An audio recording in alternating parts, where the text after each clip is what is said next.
Good morning, Vietnam. Or is it New York City, where Mr. Seinfeld lived for 9 seasons? Hello. It's Jack Toledano speaking for all or none, according to Jack. I promised you some Seinfeld content, so here goes. So, as part of my 1 year anniversary, we're going to celebrate by doing, at first, I thought of doing like a top 30 or a top 40 Seinfeld my top episodes, but instead, what I decided to do, sorry, drink break. What I decided to do was to do the top 5 episodes of every season. So there will be no top 5 episodes of season 1 because there were only 5 episodes, and those episodes didn't really rate with me. But season 2, the show started to really take off, and even in season 2, the show is still kind of in its infancy. They had some really good episodes. So what I'm going to do is I'm going to break this into a 4-part mini series. So in this episode, we're going to talk about top 5 episodes of seasons 2 and season 3. Next episode will be seasons 4 and 5, then 6 and 7. Then we'll wrap it up with seasons 8 and 9. But I really enjoyed seasons 2 and 3. Some really funny episodes. And the show being in its infancy, I would say there was some real intelligent writing that happened. So let's get right to it. So let's pull up the PowerPoint. And there we are. Let's kind of hide this a little if we may. There we go. So, top 5 episodes by season. Season 2. Oh, and there will be some honorable mentions, even though we talk about the top 5 episodes. So here goes. Honorable mention goes to the pony remark. That was the episode where Jerry had a very awkward moment with some extended relatives where he said that people that own a pony should basically drop dead. So the woman with a very broken Eastern European accent, you said you didn't like people with pony. You said so. So then she storms out of the room, and Jerry has that funny one-liner. Who leaves a pony country to come to a country packed with ponies to come to a non-pony country? Good old Jerry. So that was honorable mention. So episode number 5, the jacket. That was the episode where Jerry and George were introduced to, and this was the only episode that Elaine's father was in. What the hell was his name? I'm trying to think. Alton Bennis was his name. Yeah. And he said, I got to go to the bathroom. What else did he say? Oh, they blow his brains all over the Pacific. And obviously, Jerry and George couldn't stand him. They were very intimidated by the guy. And so then George starts singing, Master of the House, da da da da da. Hey, quiet boy, stop singing. And then Jared, the reason the episode's called The Jacket is because Jerry had this beautiful suede leather jacket, and it was drizzling outside, and he didn't want the water to ruin the jacket, so he turned it inside out with these candy stripes. And of course, Elton Bennis, you're not walking around with my daughter looking like that. So of course, he ruined the jacket. Had to give it to Mr. Kramer, and that was that. So that was episode 5. Next one, episode 4. Another one dealing mainly with Elaine and Jerry. the deal. This is the episode where they thought that they could have friends with benefits kind of thing. They're hanging out, watching a movie. Oh, we could have this, the that, and the other. And then funny thing was so because they were a couple, Jerry had to basically buy her a gift for her birthday, and he blew off the hint that she wanted a bench. Of course, Kramer bought her the bench. Instead, he gave her $182 cash. What are you, my uncle? And of course, he told George, you can only get her half of what you get, what I get her. So George gives her $91. I can't make it up. And at the end, Kramer says, I liked you two better when you weren't a couple. Yeah, very funny. Okay, so we get to some really funny ones. Uh, episode, uh, third ranked episode of season 2, The Revenge. This is the episode where George decides he wants to slip his former boss, Mickey, because his boss wouldn't let him use his private bathroom. I'm going to slip him a Mickey. And Jerry came up with oh, where'd you get your Mickey sauce from? And then he brought Elaine along to the bar to kind of distract the guy so he could put the Mickey into the drink. And she started talking about, oh, I like to do everything naked. Naked, naked, naked. I cook naked. I clean naked. And he says to her, where are you from? You don't want to know, mister. So George slips his boss a Mickey. And at the end, I think we'll bring back our shrimpy friend George. We all love his antics. How you blew that deal, I'll never know. Any final words, George? Drink up. So the show ended with him trying to come up with all these ideas of jobs that he could do. But, you know, as his mother said in season 5, he's a bum. Okay. Number 2 episode of season 2, The Chinese Restaurant. This was a really clever episode. It was filmed in basically the plot was in real time. They basically sat there for a half an hour, wondering when they were going to get their table at the Chinese restaurant. So, have you ever been in that situation where you've been sitting, you've been in the waiting area to get a table, and it seemed like it takes forever, and you're starving to death, and you want to go grab somebody else's food? Yeah, I hate that. So the other funny thing that happens, instead of calling him Costanza, Cartwright, Cartwright, you said Cartwright. Yeah, I know, but I'm Costanza. I know. So then Jerry says something, and George gets on him. I'm Cartwright. So at the very end, they decide they can't take it anymore. They just storm out, go to do something else, go to eat somewhere else. Seinfeld 4? Yeah, you had to see it, but definitely a top 2 for me. So the top episode of season 2 for me is this one, The Heart Attack.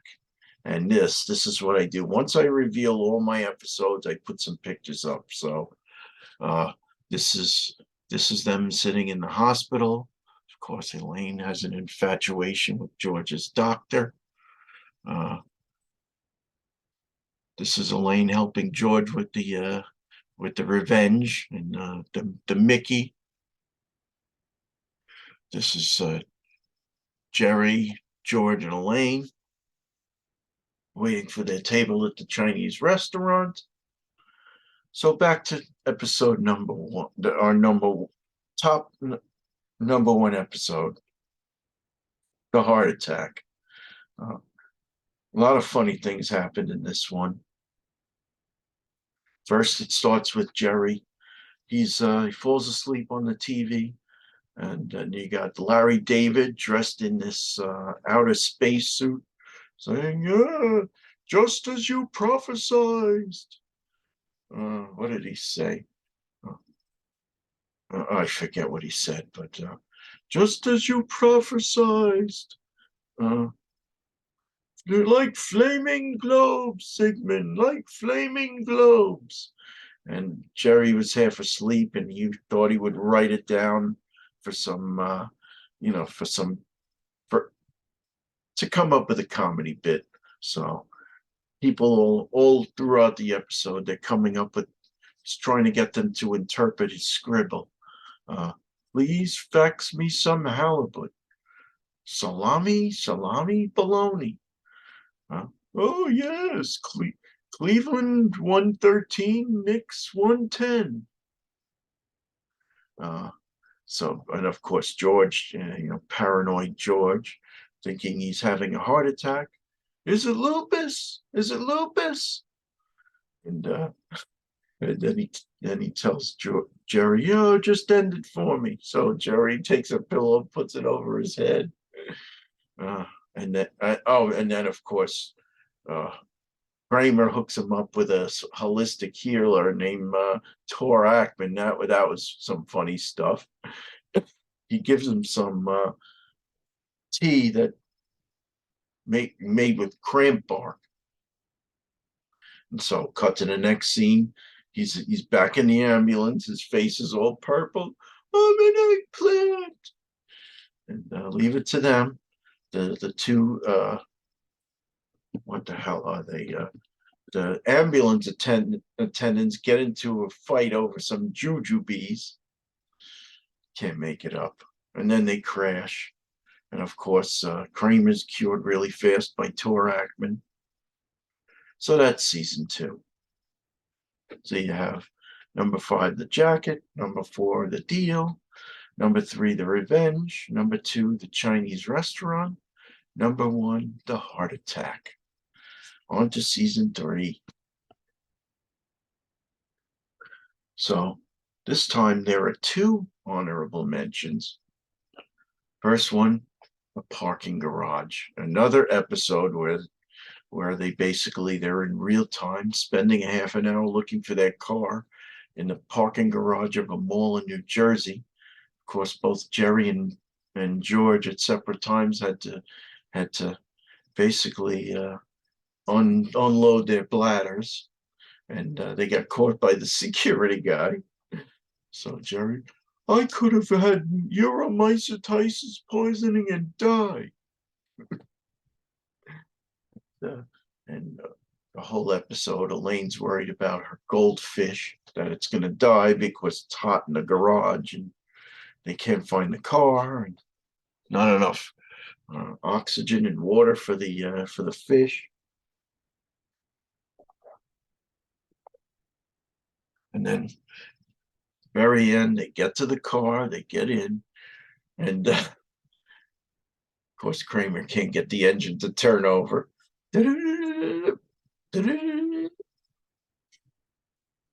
All right, next one. Honorable mention of the keys. Kramer, in my mind, I'm already gone.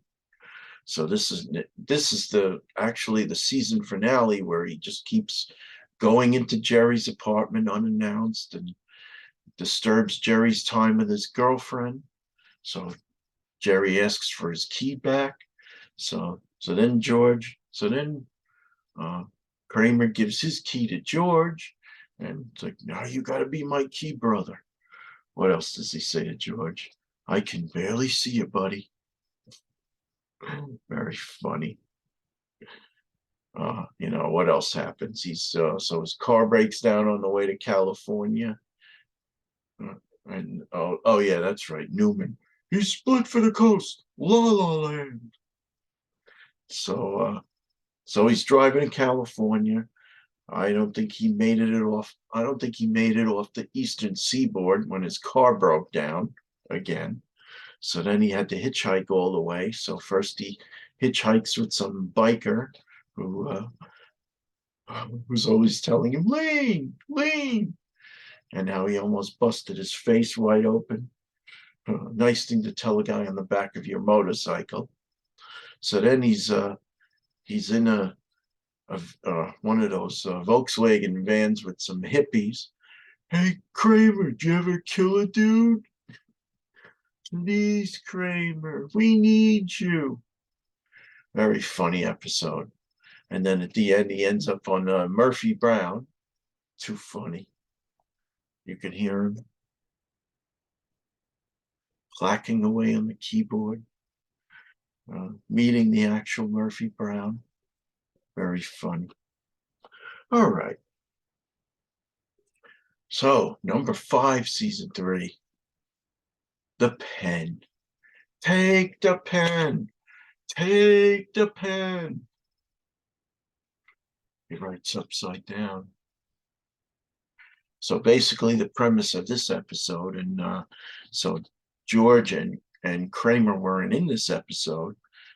Jerry and Elaine head to Florida to spend a few days with Jerry's parents, and kind of reminds me of when I go down to Florida to visit my parents with all the petty bickering and funny shenanigans that go on.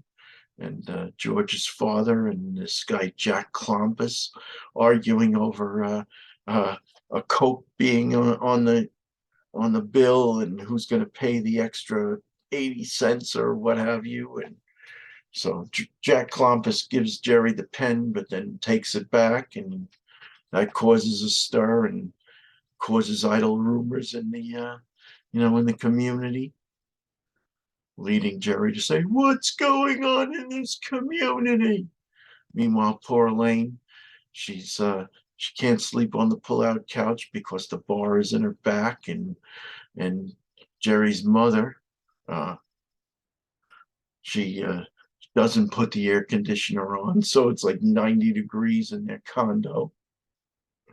So then she takes muscle relaxers, Elaine does, and starts saying to Jerry's aunt, Stella, Stella. You had to see it. Very zany. Episode 4, The Boyfriend. That's the episode with Keith Hernandez. And they go through this 10-minute ordeal where Jerry reconstructs the time that supposedly Keith spit on both Kramer and Newman. So Jerry reenacts it, but apparently it never happened. At the end of the day, it was right-handed relief pitcher Roger McDowell who actually spit on them from afar. Other funny scenes in that episode was when George was trying to extend his unemployment, so he dates the daughter of the woman who's handling his unemployment case, and she's not very good looking, and she kisses him like kiss of an open mouth kiss. So that was funny. And then when she said, "I haven't had a Big Mac in a long time. Thanks for dinner."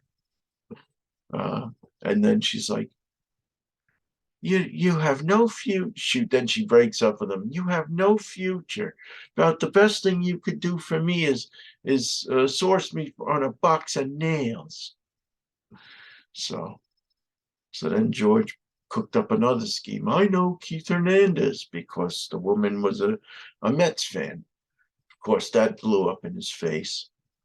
And then I do have a photo at the end to talk about another funny scene from this episode. We'll get to it. Number 3, the limo. So, George goes to pick up Jerry at the airport, and his car breaks down. So then they see a guy with a sign So they get into his limo. Of course, obviously the guy he was meant to pick up didn't make the flight. So instead, they get in a limo with him.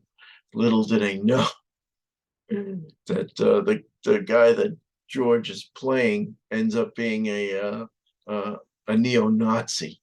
Uh, Colin O'Brien was his name.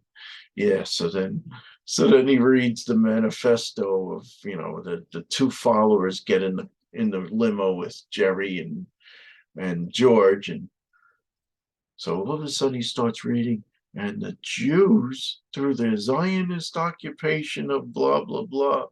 So that's when he realized what the heck, they're neo Nazis. So then he's on the phone, AstroTurf. Of course, he's playing along with the whole thing. AstroTurf, you know who's responsible for that? The Jews.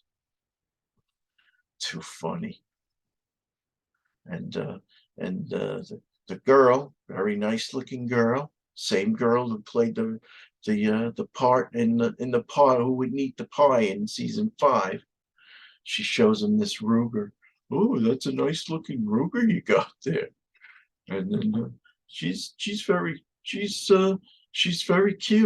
So then Jerry says, but she's a Nazi, George.